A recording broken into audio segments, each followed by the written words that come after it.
সুপ্রভাত বন্ধুরা, সবাই কেমন আছো?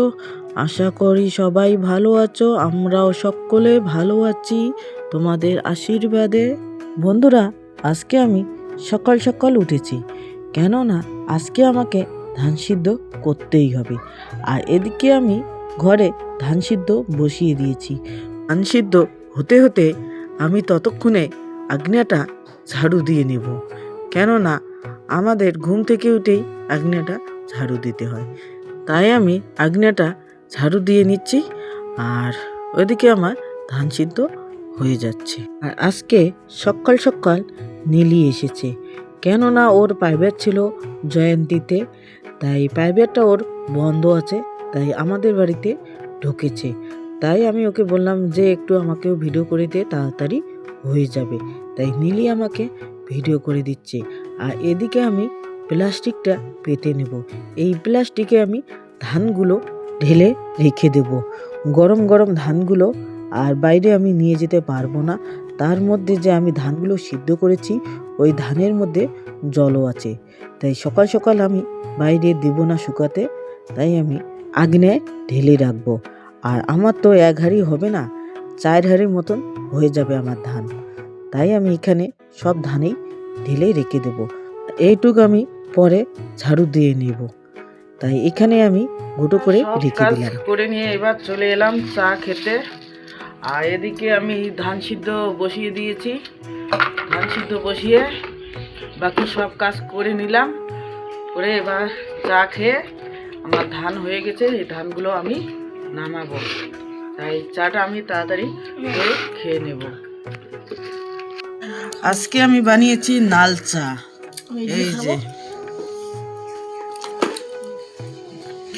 এই যে আমার মেয়ে, কি দিয়ে খাবি? বিস্কুট।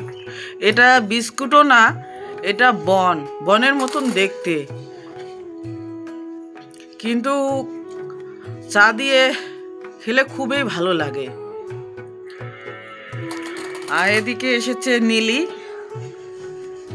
ও খেয়ে নিচ্ছে, আর আমি মুড়ি দিয়ে খেয়ে নিচ্ছি। এই যে মুড়ি নিয়েছি, মুড়ি দিয়ে আমি খেয়ে নেব। বন্ধুরা, আমার এদিকে 1 হাঁড়ি ধান হয়ে এসেছে। এটাকে আমি এবার নিয়ে যাব আগ্নেয়। আগ্নেয় নিয়ে ওই যে প্লাস্টিকটা পেতেছি, ওই প্লাস্টিকে আমি ঢালবো, কেননা এই জলও আছে ধানের মধ্যে, তাই এখানে আমি ঢালবো। বন্ধুরা, এই ধান সিদ্ধ করা বাড়িতে বাড়িতে এইগুলো কিন্তু উঠেই যাচ্ছে, কেননা সবাই চাল কিনে এনে খায়, তাই আর ধান সিদ্ধ করতে কেউ আর চায় না। ধান সিদ্ধ করা একটা ঝামেলার মধ্যেই পড়ে, সেজন্য আর কেউ ধান সিদ্ধ করতে চায় না। বন্ধুরা, সবাই এখন কেনা চালে খেয়ে নেয়, কেননা ঘরের চাল খেতে আর মন চায় না।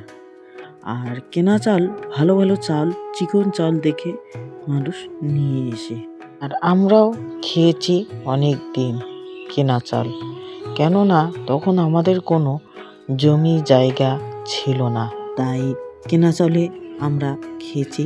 এখন আমরা অল্প অল্প করে টাকা জমিয়ে জমি বন্ধক নিয়েছি, সেখানেই আমরা ধান চাষ করে এই ধানটায় বাড়িতে এনে সিদ্ধ করে এই চালের ভাত আমরা খাই।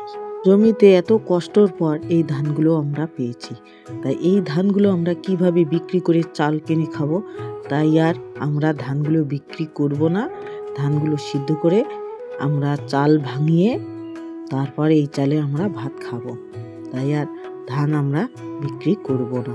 যখন এই চালের ভাত রান্না করে আমরা খাই, তখনই পড়ে যায় আমাদের কষ্টের কথা।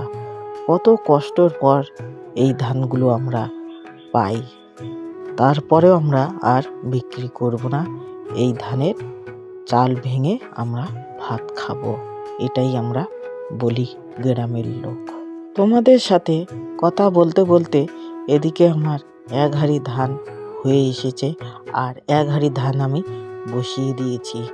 আর এখানে যে 1 হাঁড়ি ধান আমি নামিয়েছি, সেটা একটু আমি অল্প করে মেলে দেব, না হলে মেলে যদি না দেই, একবারে গোটো করানো থাকে, তাহলে ধানটি আরও অনেক সিদ্ধ বেশি হয়ে যাবে এর গরমতে, তাই একটু আমি মেলে দেব।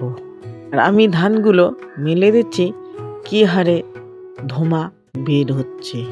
বাড়িতে ধান বসিয়ে দিয়েছি, এবার চলে যাচ্ছি আমি দোকানে। এই এদিকে ধান সিদ্ধ করব, আর এদিকে মেয়ের জন্য রান্না করতে হবে। লবণ নেই, লবণ আনবো, আর হলুদ নিয়ে আসবো। এইখানে যে দোকানটা আছে এখান থেকেই নিয়ে আসবো। আর নীলি যাবে বাড়িতে, তাই এদিকে আমি দোকানে চলে যাচ্ছি, তাহলে পরে দেখা হবে। চলে এলাম দোকানে। দিদি, দিদি,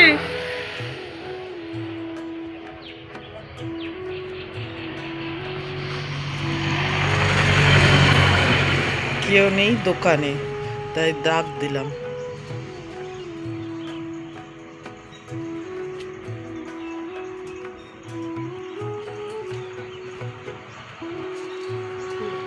লবণ দেখো, লবণ আর হলুদ,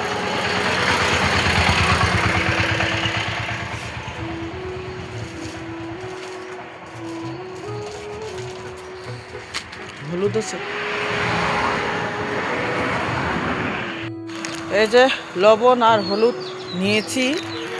আর এদিকে ও দাঁড়িয়ে আছে গাড়ির জন্য, এই যে গাড়ি নেই,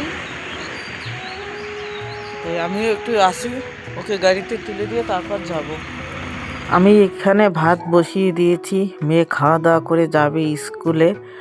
আর এই পাশে আমি বসিয়েছি ধান, সবগুলোই হয়েছে। আর এই হাঁড়িটা বাকি আছে, এই হাঁড়িটা হয়ে গেলে আমার ধান হয়ে যাবে। আমার ধান সব সিদ্ধ করা হয়ে গেছে। এবার আমি এই ধানগুলোকে আবার ভরবো, বলে ভরে এগুলো মাথাতে করে নিয়ে যাব আমাদের সামনের দিকে।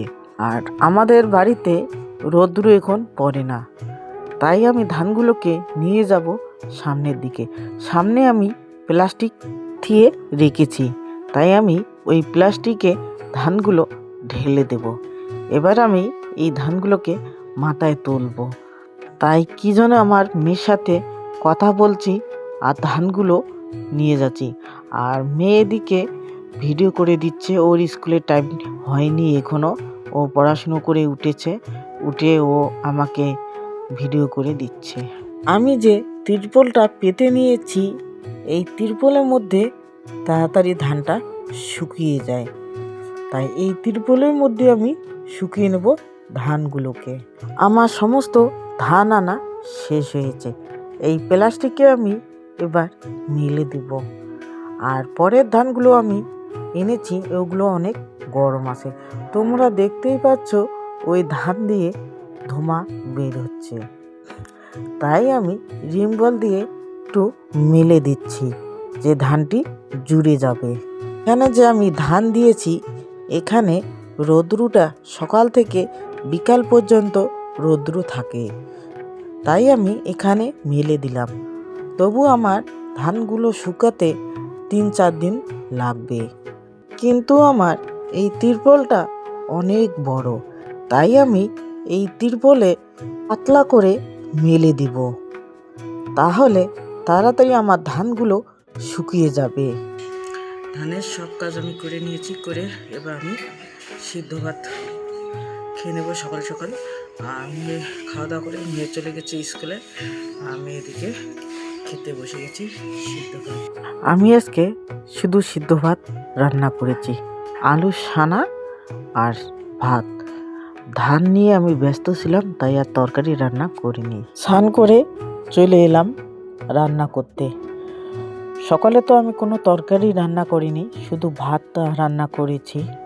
তাই একটু বাঁধাকপি কেটে নিচ্ছি। বাঁধাকপিটি পল্লবীর বাবা এনেছে, তাই এই বাঁধাকপিটাই আজকে আমি রান্না করব। এটা শুকিয়ে যাচ্ছে, তাই এই বাঁধাকপিটি আমি রান্না করব। আর মেয়ে বলেছে একটু আলুর ঝোল করতে, তাই আমি 2টা আলু নিয়েছি। মেয়ের জন্য একটু আলুর ঝোল করে দিব। আজকে বেশি কাজ করা হয়েছে, তাই আমার শরীরটা আজকে ভালো না। তাই আমি স্নান করে সবজি নিয়ে বসে গেছি আমি রোদ্দুরুতে। তোমরা দেখতেই পাচ্ছ যে আমি রোদ্দুরুতে বসে সবজিগুলো কেটে নিচ্ছি।